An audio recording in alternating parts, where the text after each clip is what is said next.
नमस्कार दोस्तों। आज हम बात करेंगे कि कैसे एक 5 साल की छोटी बच्ची जो मरने के बाद देवी का रूप धारण कर लेती है और लोग उसे माता शिवदेव के रूप में पूजते हैं। तो शुरू करते हैं इस छोटी सी कहानी के रूप में।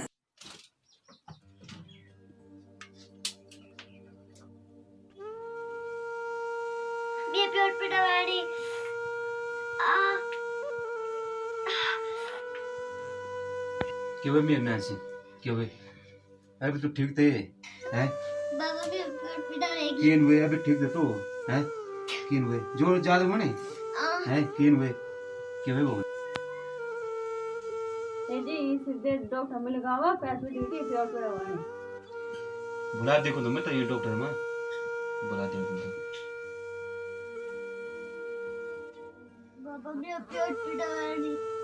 वजो ठीक वजो ले ये सीधे प्योर जाले चिपड़ा मर के दिखण कर थी कब देखो मैं सब जब लेगन थे हॉस्पिटल कब लिगान में ना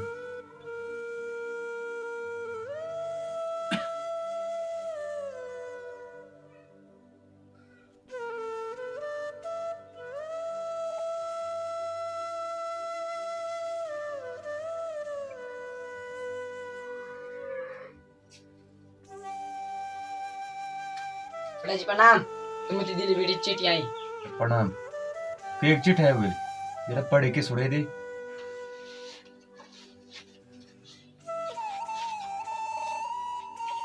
बड़ा जी मैं सुन एक दिन ये मैं लिखी की भेजी आप ते सादर प्रणाम और आप लोग गोर माँ सब कुशल मंगल बोला भी सब ठीक थी न तक भी सब ठीक रहा और चिट्ठी भेजने करे छोटे बुला सुरवीर सिंह ने की। अच्छा मेरे बोले सुरबरे चिड़ते धन्यवाद मेरा तूने पढ़ी सुने ली। चला बड़ा मैं चल देती न और जगह भी जाएंगे। बाबा भी प्योर पिटाएगी। सुरबरे की चिट भेज दो मैं क्या बोल सो। हाँ बड़ा जी नमस्कार। आ काक बेटी न नमस्कार मेरा यो चिट्ठी लिखण दे काके की दिल्ली के लिखण दे मेरा। हाँ बोला मैं जल्दी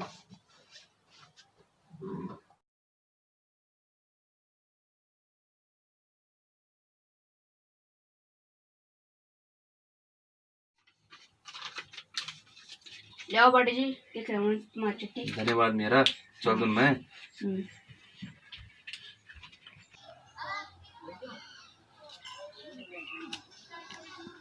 बड़ा जी नमस्कार। नमस्कार मेरा आभार खपन बैठे जाके जान था मेरा यो काम था तुमसे ये चिट्ठी पूछना तुम डाक में ये दिल्ली की चिट्ठी है बहुत मजा। दोस्तों कुछ कारणों से हम आगे की वीडियो को शूट नहीं कर पाए। वीडियो बड़ी रोचक होने वाली है तो वीडियो में लास्ट तक बने रहिए।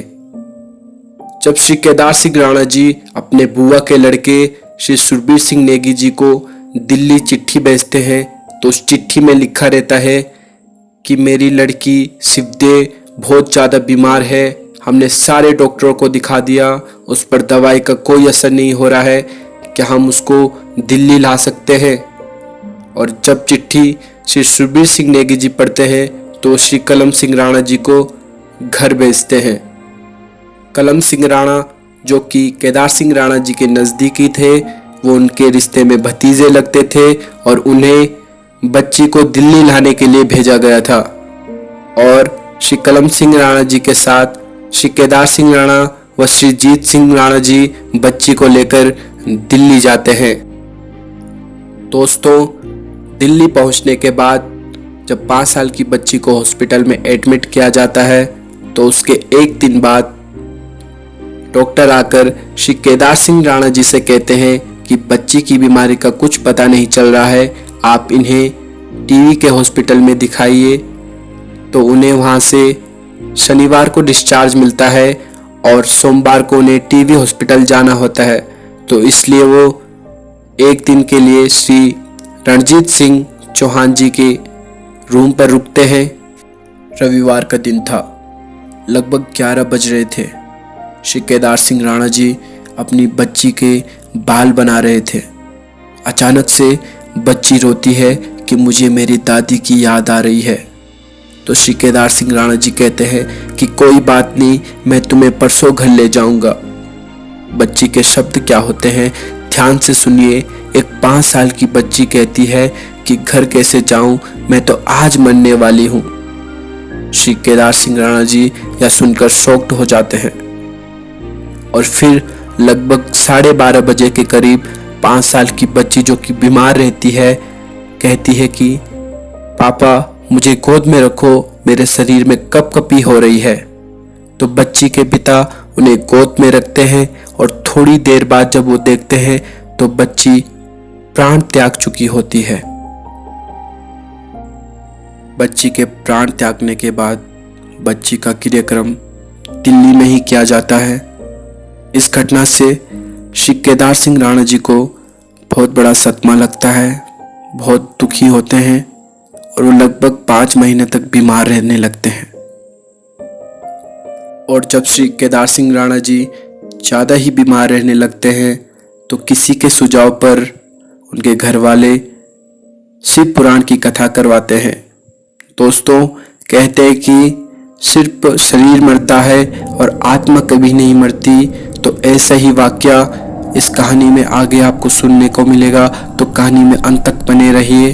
दोस्तों जब श्री केदार सिंह राणा जी के घर में शिव पुराण की कथा चल रही थी तो उस 5 साल की बच्ची ने जिसकी मृत्यु हो चुकी थी उनकी आत्मा ने अपनी माँ के शरीर में आकर अपना परिचय दिया। जैसा कि आपको पता होगा कि पहाड़ों में पैरानॉर्मल एक्टिविटी ये बहुत ज़्यादा देखी जाती है और ऐसा होता भी है कि अगर कोई आत्मा जिसकी अधूरी इच्छा पूरी ना हो या कुछ चीज़ें जो उसे इसी पृथ्वी पर रोकती है तो वो मनुष्य के शरीर में भी प्रवेश कर अपनी बातें कह सकती है। दोस्तों कहते हैं कि बच्चे भगवान के रूप होते हैं और 5 साल की बच्ची जिनकी डेथ हो गई थी उनकी आत्मा अपने घर वालों के आसपास रहने लगी और लगभग ठीक 1 साल बाद उस आत्मा के वास के लिए एक छोटा सा मंदिर बनाया गया। लगभग 7 साल की उम्र में वो आत्मा माँ शिवदेई लोगों के न्योते देखने लगी। गढ़वाली में न्योते का मतलब किसी की समस्या परेशानियों को देखना, उसका समाधान करना। माँ शिवदेई के चर्चे दूर दूर तक जाने लगे।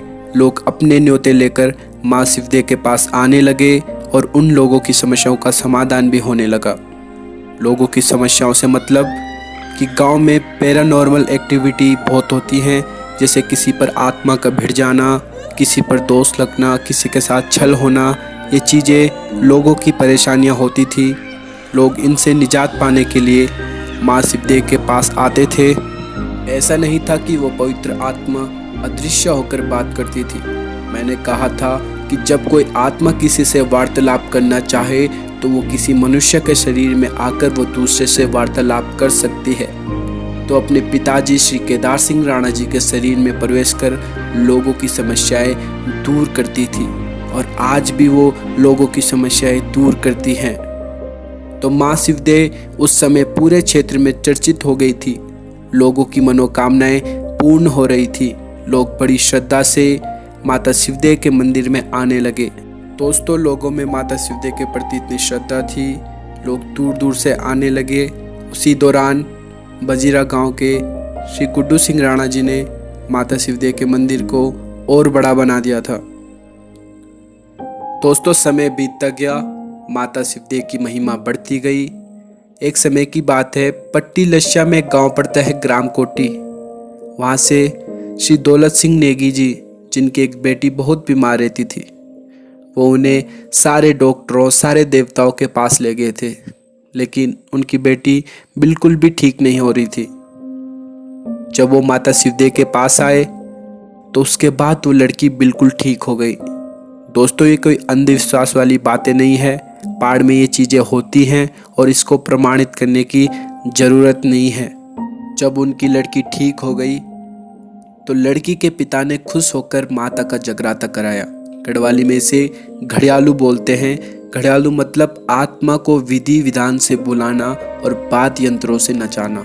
अगर आप पहाड़ी हो तो आप समझ गए होंगे। तो इसी दौरान एक कंट्रोवर्सी हो गई, एक विवाद हो गया, जिन्होंने मंदिर बनवाया था वो कहने लगे कि उन्होंने तो सिर्फ माता शिवदेव का जगराता कराया, हमने तो मंदिर बनवाया है। उन लोगों की इस बात पर माता शिवदेव नाराज हो गई। उन्होंने फिर अपने परिजनों से कहा, उस आत्मा ने अपने परिजनों से कहा कि मैं इस मंदिर में नहीं रहूंगी, क्योंकि वो लोगों के इस विवाद से रुष्ट हो गई थी।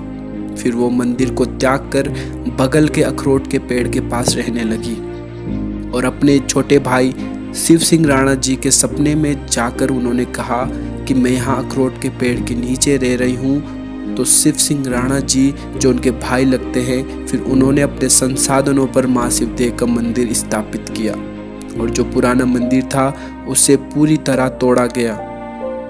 दोस्तों, कहा जाता है कि जिस मिस्त्री ने माँ शिवदेव का पहला मंदिर बनाया था, उसी मिस्त्री ने नेपाल में भी माता शिवदेव का एक बड़ा मंदिर बना रखा है। मिस्त्री जिसका परिवार उस समय यहीं बजीरा गांव में रहता था, उनकी एक बेटी थी जो उस समय यहीं रहती थी। उस पर भी माता शिवदेव अपने दर्शन देती थी। कहा जाता है कि जब नेपाल में माता शिवदेव का मंदिर बनाया जा रहा था तो बहुत सारे नेपालियों ने उनका मजाक उड़ाया, बहुत सारे लोगों ने उनका विरोध किया। तो उस दौरान जो माता शिवदेव का मजाक उड़ा रहे थे, उनमें से किसी का हाथ टूटा तो किसी का पाँव। तब जाकर लोगों को समझ आया कि वह एक देवी का उपहास कर रहे हैं, एक पवित्र आत्मा का मजाक बना रहे हैं। और आज भी नेपाल में माता शिवदेव को पूजा जाता है। और दोस्तों, माता शिवदेव सिर्फ उत्तराखंड और नेपाल में ही नहीं, बल्कि माता शिवदेव कई राज्यों, कई देशों में पूजी जाती है। बहुत सारे लोग उनके मंदिर में आते हैं, बड़ी श्रद्धा से माता का नाम लेते हैं। आपको एक घटना बताता हूँ चंडीगढ़ की, जो कि लगभग 7-8 साल पहले की है। चंडीगढ़ की एक महिला बहुत बीमार थी, सारे डॉक्टरों को दिखा दिया था, कोई मेडिसिन उन पर काम नहीं कर रही थी। ऐसी कोई जगह नहीं थी जहां उन्हें लेकर नहीं गए। उनकी हालत बहुत ही गंभीर थी। तो उस दौरान उनके रूम पर एक पंडित रहते थे। उन पंडित की भी एक कहानी है। उन पंडित को बहुत सालों से कोई बच्चे नहीं हो रहे थे। जब उन्होंने अपने रिश्तेदारों से माता शिवदेव के बारे में सुना तो बड़ी श्रद्धा से माता शिवदेव के दरबार में आए। तो उन्हें माता शिवदेव ने पुत्र प्राप्ति का आशीर्वाद दिया और 1 साल बाद उनके घर एक पुत्र ने जन्म लिया।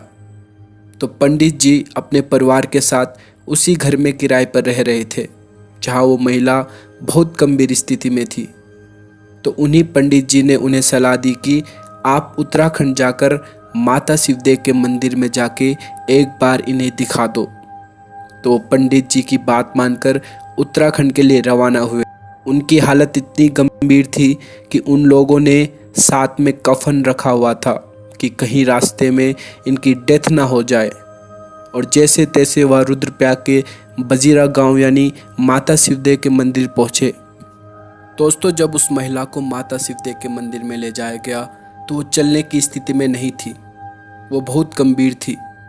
और वही गंभीर महिला माता शिवदेव के मंदिर में जाने के बाद बिल्कुल ठीक हो गई, अपने पैरों पर चलने लगी। ये किसी चमत्कार से कम नहीं था। यूं ही उत्तराखंड को देवभूमि नहीं कहा जाता, यहाँ वास्तव में देवता वास करते हैं। जिस महिला पर कोई मेडिसिन काम नहीं कर रही थी, उस पर माता की कृपा से वो एकदम ठीक हो गई। और इन्हीं लोगों ने 2013 में माता शिवदेव के नाम का एक शिव पुराण की कथा करवाई, एक भव्य आयोजन करवाया। कहते हैं आत्माओं के पास शक्तियाँ होती हैं, वो चाहे तो उन्हें गलत या सही इस्तेमाल कर सकते हैं। पर एक 5 साल की बच्ची एक पवित्र आत्मा थी जिन्होंने सदैव लोगों की भलाई की। दोस्तों, कहते हैं कि सिर्फ शरीर मरता है, आत्मा कभी नहीं मरती। जैसे हम एक कपड़ा चेंज करते हैं वैसे ही आत्मा शरीर बदलती है। लेकिन कुछ आत्माएं इतनी पवित्र, इतनी निर्मल होती हैं कि वो मरने के बाद भी हम लोगों के बीच में जीवित रहती हैं। जैसा कि माता शिवदेव आज भी लोगों की मनोकामनाएं पूर्ण करती है, लोगों की रक्षा करती है। आज भी लोग उनके मंदिर में बड़ी श्रद्धा से दूर दूर से आते हैं। दोस्तों, ये कोई मनगढ़ंत कहानी नहीं है। वीडियो को ज़्यादा से ज़्यादा शेयर कीजिए और अपनी राय कमेंट में दीजिए। मिलते हैं अगली वीडियो में।